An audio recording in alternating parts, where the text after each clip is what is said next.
My own daughter forged my name, stole the house where my husband's dream still lived, and told me it was for my own good. They thought I was too old, too fragile, too naive to fight back. But she never expected I would uncover the truth and take everything back. The house smelled of lilies and boiled coffee, a cloying mix that lingered like grief itself. Neighbors moved softly, their hushed Midwestern tones reserved for tragedy, while I stood like a propped-up photograph, visible, silent, unneeded.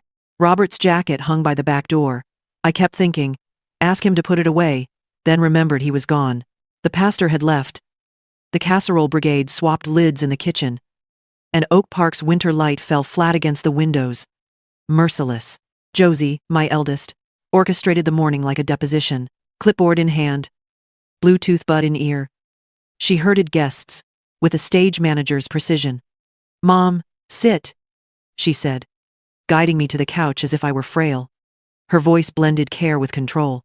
When I tried to thank Mrs. Petricus for her lemon bars, Josie's hand pressed my shoulder.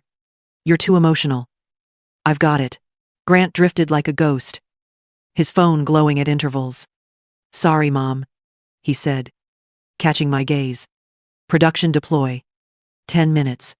His quick smile was polite, distant. When I asked about Uncle Pete's lunch for the pallbearers, he shrugged. "Josie's on it. She says it's better this way." The boy who once grumbled over bait buckets now couldn't hold a spoon without checking Slack. Emily arrived late, scarf bright over a thrifted coat, hair pinned with a pencil. She kissed my forehead quickly, like a guilty child, and sat beside me, hands folded like secrets. Josie's mouth tightened. "Nice of you to make it," she said, eyes averted. Emily muttered about the bus, then took my hand. Her cold, ink-stained fingers trembled. I covered them with my palm, willing strength into her. People spoke of Robert's kindness, teaching boys to fish, fixing faucets for free, his laugh like thunder off the lake. I nodded, agreeing to truths I couldn't feel. My head felt stuffed with wool. The pastor's "ashes to ashes" echoed against the lake's remembered dock. That lake house was our joy. Robert with fried perch, hair white at the temples, the kids shrieking as fish broke the surface, Josie barking orders, Grant splashing for laughs, Emily fetching towels. At dusk, Robert grilled, humming Motown, while citronella burned and rummy cards grew soft with fingerprints. It wasn't fancy, but it was hours' work. Laughter, ordinary grace. "Mom, the florist sent lilies," Josie said, leaning over the couch with a client's smile. Simple, clean lines. She meant the flowers, but it felt like a jab at my grief. I wanted to say, Robert mocked lilies as too serious, but the words stayed trapped. Aunt Marta pressed pierogi into my hands, whispering, "Sleep at my place if you need to." My house pulled me back, Robert's handprint in every wobbly drawer. His jacket, a quiet blessing. I signed where Josie pointed, sat where she placed me, ate what she served, as if obedience could earn me a place in my own life. "You're doing great," she said, patting my knee, a dismissal masked as comfort. By afternoon, the crowd thinned. Emily dozed in the armchair. Grant took a call outside. Josie reorganized my fridge with zeal. I slipped upstairs to our bedroom, where a silver frame held the lake blue, boundless, and our sunburnt kids, triumphant with fish. Robert winking behind the camera. I sat on the bed, Lily's scent trailing me. My throat caught, and a sound, not sob, not laugh, escaped. I pressed my thumb to the glass, seeking the lake's coolness, hearing the clink of Robert's ice, the slap of a screen door, the shuffle of rummy cards. "At least I have that place," I whispered, to the woman in the frame, and the one in the mirror. Or so I thought. The letter came folded in a heavy cream envelope, its lawyerly weight so unlike the condolence cards that had been trickling in. I slid it open with Robert's old penknife, the same one he used to sharpen fishing hooks at the lake, and read through the blurred glass of my own tears. The words were plain enough. "The property in Wisconsin is bequeathed solely to your wife, Gloria Hale. Solely to me." I whispered aloud, "Thank you, love. At least this you have left only to me." That relief lasted exactly until I dialed the county recorder's office. The woman at the other end was brisk, chewing gum audibly. That property? Already transferred, she said, tapping on her keyboard. Sale went through mid-January. My chest hollowed out. That can't be. My husband left it to me, I protested, my voice so thin I hardly recognized it. She sighed, read off a date. 2 weeks after the funeral. Then, power of attorney. Signed by your daughter, Josie Callahan. The room spun. My hand pressed against the counter, as if the laminate itself might hold me up. Josie. My eldest. My organized one. My judge and jury. She had taken what Robert had left me. Our summers. Our laughter. Our anchor. And signed it away without a word. By evening, I was on a train headed downtown. Josie's condo rose above the river, glass walls reflecting other glass walls. As if privacy had been outlawed, she greeted me in black slacks and a cream blouse, barefoot, wine glass in hand. Mom, she said, with the faintly harried patience she saved for interns. Why didn't you call before dropping in? I held the letter out. You sold the house. She didn't flinch. She set her glass down, folded her arms. Yes, I did. You couldn't handle taxes or upkeep, Mom. It's 3 hours away. The plumbing was a mess. I did you a favor. The words landed like stones. Favor. As if erasing my husband's last gift was an act of mercy. Grant was already there, lounging on her leather sofa, laptop balanced on his knees. Mom, be reasonable. The market's hot, and you're hanging on to nostalgia. Dad's gone. It's just a house. Just a house. The lake's smell of cedar, Robert's humming at dusk, Emily's pencil sketches taped to the fridge, all flattened to just a house. Emily herself sat tucked into a corner, scarf wound tight around her throat. Her eyes darted between us like a trapped bird's. She whispered, "It was Dad's dream." But her voice drowned under Josie's sharp laugh. "Dreams don't pay taxes, Em," Josie said, swirling her wine as if delivering a closing argument. Mom can't be expected to manage property alone. I'm protecting her. Someone has to. Protecting. The word scalded me. I was 62, not senile. I had raised 3 children, taught 30 years of classrooms, buried my husband with my own hands. Yet here, in my daughter's condo, I was cast as a helpless ward, a liability to be managed. I felt my throat tighten, heat rising behind my eyes. Robert left it to me, I said, my voice low, trembling but steady. Not to you. Not to the market. To me. Josie's smile turned thin. Professional. Mom, you'll thank me later. Grant nodded. Emily shrank back. And I stood in the center of all that glass and steel, stripped of the life Robert had meant me to carry forward. When I finally walked out, the night had opened into rain, slicking the sidewalks, blurring the towers. I didn't raise my umbrella. I let it soak me. The city lights running like paint across wet streets. Under my breath, to the ghost that walked with me, I said, "They think I can't stand on my own, Robert. But they will see." The lake house stood quiet when I pulled into the gravel drive. The new owners had not moved in yet, but already the place felt stripped of its heartbeat. I stepped out of the car, and the air smelled of damp earth and cedar. Only now it seemed fainter, like a memory dissipating in the wind. Inside, the furniture had been cleared, leaving behind faint outlines on the wooden floor where chairs once stood. The silence pressed on me like weight. I closed my eyes, and in that stillness, I could almost hear it again. The squeal of children's feet slapping against the dock, Robert's deep laugh carrying from the grill, the crackle of wood in the fireplace. I went down to the basement, more out of instinct than intention. The light bulb above the stair flickered, as if reluctant to shine. I remembered how Robert had always been the one to change it, grumbling about cheap wiring. The air was musty, with that peculiar mix of damp cement and old paint. My hand slid along the wooden panel near the workbench, and I felt something unusual, a slight give beneath the surface. Curious. I pressed, and a small panel shifted aside with a groan. Behind it was a square of cold metal, a safe. My pulse began to pound. We had never spoken of a safe. Kneeling, I brushed away the dust, heart hammering in my throat. The combination dial was worn, as though Robert had used it often. I tried his birthday. The click of the tumblers sounded like a voice from beyond. Slowly, the heavy door swung open. Inside lay a stack of journals, their covers leather-worn and softened by years of handling. On top rested a folder of papers stamped with Robert's signature. I lifted the documents first, my hands trembling. They detailed a scholarship fund set up quietly, in his name, but tied directly to the income from renting this house during summers. It wasn't just money, it was his dream. To send underprivileged children in Chicago to college. To give them the chance he had always said education had given him. The journals fell open easily, as if eager to be read. His handwriting sloped across the pages, steady and familiar. I read one line aloud. This house will keep working even when I no longer can. These walls will send children further than we ever went. I pressed the journal to my chest. Tears came hot and fast. Not the tears of grief that had washed over me for weeks, but tears of rage and recognition. Josie hadn't just sold a property, she had cut the legs out from under Robert's vision.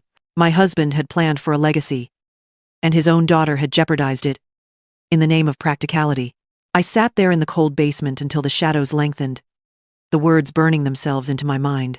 By the time I drove back to Oak Park, the pages were beside me on the passenger seat, as precious as scripture. That night I called Clara. She had been my friend since we both taught in the same school district. Widowed young, she had a toughness born of necessity, but her voice on the phone was warm as always. I told her everything: Josie's betrayal, the sale, the hidden safe, Robert's dream. She listened without interruption, only the faint clink of her teacup on saucer breaking the silence. Finally she said, "Gloria, this isn't just sentiment. This is fraud. And more than that, it's a theft of Robert's legacy. You can't let her get away with it." Where I had been wavering between despair and fury, Clara's words pulled me upright. She promised to help me look into the finances, to see what had been done, and how it could be undone. When I hung up, I opened the journal again. Robert's words seemed to glow beneath the lamplight. Quiet, but unyielding. I stroked the page with my fingertips, as if I could touch him through the ink. "I won't let her erase you," I whispered into the stillness. "The house, the fund, the children who would one day sit in classrooms because of Robert, none of it would be lost. Not while I still breathed." Grant's apartment looked like a showroom more than a home. Glass tables without fingerprints, white walls without photographs, leather couches that no one seemed to sit on. I had carried Robert's journal in my handbag, the leather worn soft, like a talisman. Tonight, I would not let them dismiss me as fragile. They were already gathered around the sleek dining table. Josie pouring wine with the casual authority of a host. Grant adjusting the settings on the thermostat from his phone. Emily hunched in her chair, scarf coiled around her like armor. The table itself stretched longer than our old dining table at home, but somehow, I felt smaller sitting at it. A trespasser, in my own children's company. I placed the folder on the glass. "I know what you did," I said, keeping my voice steady. My hand rested on the papers. Clara had found proof of Josie's forgery. Signatures that weren't mine. Documents doctored with a precision I would have admired if it hadn't cut me open. "You never had power of attorney. You forged it. You sold the lake house behind my back." For a moment, silence reigned, the air heavy with the clink of silverware. Then Josie laughed, sharp and dismissive, tilting her head as if I were a student, answering wrong in class. "Oh, Mom, you can't be serious. Do you even know how complicated those papers are? You're too naive to understand these things." She sipped her wine, eyes sparkling with condescension. "Honestly, you should be grateful. I've saved you from drowning in bills and lawsuits." My throat tightened, but I pressed on. It wasn't just a house. It was Robert's legacy. His scholarship fund. Josie cut me off, her tone sharp as a blade. "There you go again with your fairy tales. Dreams and journals and old houses, none of that pays for groceries, Mom. You live in nostalgia, not reality." I turned to Grant. "And you? You know what she did. Will you say nothing?" He kept his eyes on his plate, fork moving in small, deliberate motions. "Let's not make this dramatic," he muttered, his voice low, as though speaking too loud might burn him. "What's done is done. The house is gone. We should move forward." My chest ached, not just from his words, but from the cowardice behind them. Robert had taught him to sail, to tie knots, to look storms in the face. Now he couldn't even look at me. Emily's chair scraped against the floor. She stood, her face flushed. Enough. Do you even hear yourselves? Mom is sitting here begging you to respect Dad's dream, and all you can talk about is efficiency and not making drama. Josie, you don't get to decide what's reality for everyone else. And Grant, her voice cracked, hiding behind silence, doesn't make you neutral. It makes you complicit. Josie's lips thinned. Emily, don't start. But Emily had already snatched her coat, eyes blazing with a mixture of fury and despair. I can't stay here. I won't watch you tear her apart. She stormed out, the door slamming with a sound that seemed to reverberate down my bones. The silence that followed was worse than shouting. I felt the 3 empty seats around me like judgment. My children, my blood, my life's work arrayed not as companions, but as adversaries. The dinner table was no longer a place of bread and laughter. It was a battlefield, and I was outnumbered. I rose slowly, clutching the folder to my chest. No one stopped me. Josie refilled her glass. Grant's fork scraped faintly against porcelain.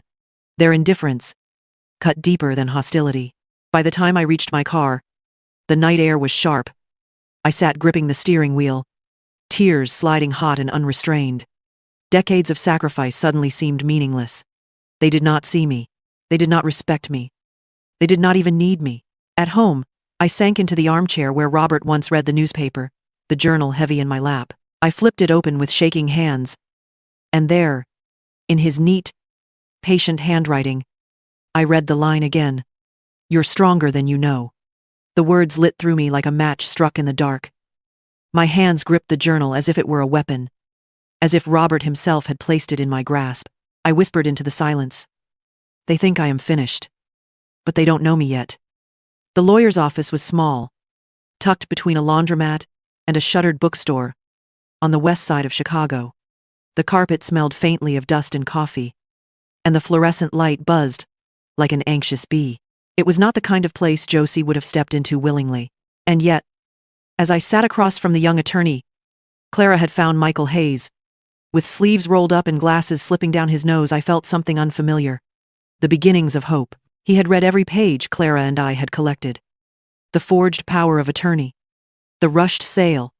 The records linking the buyer to Josie's law firm. He tapped a pen against the folder, eyes alight with conviction. Mrs. Hale, this isn't just unethical. It's illegal. You have a strong case. The word strong rang through me like a bell. For weeks I had been cast as weak, naive, incapable. But here was someone who saw not only the fraud, but the strength in standing against it. Clara squeezed my hand under the table, her grip steady. Filing the lawsuit was both exhilarating and terrifying. As the papers slid across the desk for my signature, my hand trembled. It was not fear of losing that shook me. It was the enormity of what I was beginning. The first open defiance of my eldest child. I signed anyway, the pen pressing grooves deep into the paper. But defiance has a cost. Within days, my access to the trust Josie controlled was frozen. The automatic payments bounced. The electricity company called. A pink slip arrived from the mortgage office. When I called Josie to ask why, she answered with that clipped, businesslike tone she saved for strangers. Mom, you're being manipulated. Filing a lawsuit was reckless. I had no choice but to protect the assets. It's for your own good. Then she hung up. Then, for my own good. The words had become her refrain, but now they felt like shackles. Bills piled up on the kitchen counter, each envelope heavier than the last. I had no choice but to start selling. First went the wedding china, wrapped carefully in newspaper, and carried to a pawn shop that smelled of metal and regret. The man behind the counter barely looked at it before naming a price. I nodded, though my heart cracked with every plate. Robert had saved 3 months' salary to buy that set after our wedding. Each dish sold was like erasing one anniversary at a time. Next came Robert's watch. Heavy, with a leather strap that had absorbed his scent over the years. I held it to my cheek before slipping it across the glass counter. The pawnbroker whistled, called it a fine piece, and handed me cash that felt dirty in my palm. I walked out, clutching the bills, as if I had bartered away, not just an object, but a memory. Piece by piece, my home thinned. Yet strangely, as the shelves grew emptier, something inside me grew firmer. Poverty humbled me. Yes, but it also stripped away the illusions I had carried. Illusions of safety, of deference to my children, of dependence. Every object I lost became a small stone thrown into the river, making space for the current of resolve to run stronger. One evening, Clara came by with groceries. She looked at the bare cabinets and shook her head. "Gloria, they think they can starve you into surrender. Don't let them." I smiled faintly, folding the receipt from the pawn shop into Robert's journal. "I won't. Not now." The journals had become my scripture. Whenever doubt clawed at me, I opened them and let Robert's words steady me. His plans for the scholarship, his belief in ordinary people doing extraordinary good. I began to see myself not as a helpless widow but as a steward of that dream. At last, the lawsuit papers were ready for filing. I sealed them into a large envelope, the weight of it heavy, final. Walking to the post box, I felt the cold wind sting my cheeks, as if urging me forward. I slid the packet into the slot, the metal door slamming shut. With a sound like judgment passed, I stood there on the sidewalk, hands trembling, heart pounding. Then I whispered, so softly, only the night air could hear, "This is for you, Robert." The courthouse rose above me like a fortress, its stone pillars casting long shadows over the steps. I stood there for a moment, clutching Robert's journal to my chest, feeling as small as I had ever felt. The people flowing in around me moved with purpose, lawyers in crisp suits, clerks with files pressed to their sides, reporters with quick eyes. I was just a widow in a plain dress, my shoes worn from too many train rides, yet I forced myself up those steps, each one heavier than the last, until the great doors swallowed me inside. The courtroom smelt of varnish and paper. The air hushed, except for the shuffle of feet. My lawyer, Michael Hayes, guided me to the table. His presence, a thin but steady shield. I kept my eyes down until I heard the sound of heels striking marble. Josie entered. Her hair gleamed under the fluorescent lights. Her navy suit cut sharp as armor. On either side of her walked two senior partners from her firm, their briefcases polished, their expressions like polished glass. She looked radiant, confident, untouchable. She did not glance at me as she passed. The hearing began. Arguments were made, motions filed. I barely heard them. My heartbeat filled my ears. When my name was called, my knees shook. As I rose, the journal heavy in my hand, I walked to the stand, palms damp, throat dry. I placed the journal before me, its worn leather suddenly, the only solid thing in the room. I began to speak. My voice trembled at first, thin as paper. My husband, Robert Hale, left this house to me. Not for luxury, not for profit. He left it because it carried his dream. I opened the journal and read aloud, the inked words carrying more weight than my own could. "This house will not end with us. Its walls will send children further than we ever went." Well, as I read, something inside me steadied. The tremor faded.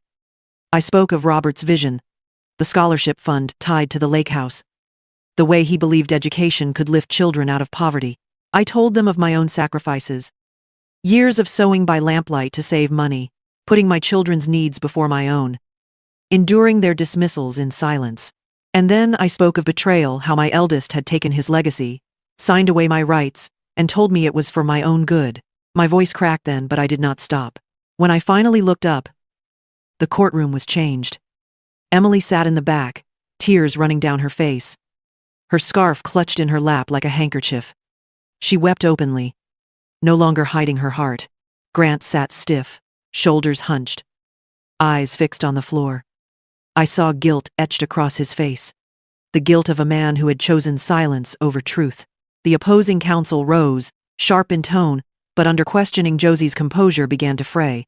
Her answers grew clipped, defensive. Finally, pressed too tightly, she admitted it. Yes, she had signed the papers herself. Yes, she had used her legal knowledge to make it appear legitimate. But she insisted, chin lifted high, that it had been for Mom's best interest. The judge's eyes narrowed. Your mother's best interest is not for you to decide, he said firmly, his gavel tapping once, sharp as a shot. The silence that followed was final. The ruling came swift. The lake house was to be restored to me. The scholarship fund reinstated. Josie's firm would face review for misconduct. I sat very still as the words sank in. My hands shook again, but this time it was not weakness. It was release. A weight lifted from my chest, though the ache remained. I had won, but the price was the fracture of my family. Emily's sobs carried both guilt and love. Grant's silence was apology too late. Josie stared at me with a face that was no longer victorious but broken, though pride would not let her show it. When I stepped out of the courthouse, the summer sun struck my face full. I closed my eyes and breathed deeply, the warmth soaking into my skin. I clutched Robert's journal to my chest, and for the first time since he had gone, I felt not abandoned but seen. I was no longer invisible, I whispered, and let the light carry me forward. The lake house looked wounded when I first returned to it that summer. The shutters hung crooked, the paint peeled in long strips. Weeds had crawled up from the earth and wrapped themselves around the porch rails, as if laying claim to what Josie had nearly erased. But it was mine again. The court papers had declared it. Robert's journals had willed it, and my own stubbornness had fought for it. Standing there in the sunlight, I touched the railing and whispered, "We're home." The days that followed were filled with work. I hired local carpenters to repair the sagging roof and repaint the walls in the same pale yellow. I planted flowers along the path, kneeling in the dirt, until my knees ached, dirt under my nails, sweat streaking my cheeks. Yet every ache felt like revival, every blossom like defiance. Inside, I scrubbed the wood floors until they glowed, hung fresh curtains, polished the windows. The house was no longer an empty shell. Slowly, it began to breathe again. One afternoon, Emily arrived with a duffel bag slung over her shoulder. She looked hesitant, as if unsure whether she would be welcomed. But when I opened the door, her eyes filled. "Mom," she said simply, and I held her as if she were still a child, returning home from school. For days, she worked beside me, painting trim, hammering nails, sweeping dust. In the evenings, we sat on the porch with iced tea, watching the lake change color in the shifting light. One evening, she put her brush down and said, her voice low, "I misjudged you. I thought you were weak, because you never fought back against Josie. But you were stronger than all of us. You carried Dad's dream when none of us even cared." Her words broke something loose inside me, the knot I had carried since the funeral. I laughed then, a laugh raw with tears, and Emily laughed too. For the first time in years, we shared not just a roof but a bond, tentative but real. When the house was ready, I invited the first group of scholarship children. 10 of them, boys and girls from the city, wide-eyed at the sight of the lake. They ran down to the dock shrieking just as my own children once had, splashing each other, skipping stones. I stood on the porch, hands folded, watching their joy ripple out across the water. In their laughter, I heard echoes Robert's voice humming Motown by the grill, my children's feet on the dock, the old card games on summer nights. For a moment, it was as though Robert stood beside me, smiling, his dream made flesh in the sound of children's joy. Josie did not come. I did not expect her to. But a letter arrived, postmarked from Chicago. The handwriting was precise, as always. "Mom, I can't face you yet. I see what I did, and I regret it. Maybe one day, we can talk. Josie." My hands trembled as I read it. No apology could undo the fracture, but it was something a crack in the armor of her pride. I placed the letter inside Robert's journal, where it would rest among his words, not forgotten, not forgiven, but recorded. Clara came up for the weekend. We sat at the restored dining table, the children's laughter floating through the open windows. She poured us each a glass of wine, raised hers, and said, "To you, Gloria, for fighting when everyone expected you to fold." I touched my glass to hers, my throat too full for words. As I watched the children chase fireflies near the water's edge, I realized something with sudden clarity. I was no longer defined by what Josie thought of me, or by Grant's silence, or even by Emily's guilt. I was not the fragile widow they imagined. I was a woman who had fought, lost, endured, and reclaimed. For the first time in years, I wasn't just surviving, I was living. I learned, through grief and betrayal, that strength doesn't always roar. It sometimes whispers in the quiet moments, when you choose not to give up. For years, I believed sacrifice meant letting others decide my worth. But I see now that dignity is something you must claim for yourself, no matter your age. Robert's dream taught me that it is never too late to protect what matters and to fight for the legacy you wish to leave behind. If my story touched you, don't forget to like, share, and subscribe for more grandma revenge stories that remind us of our strength.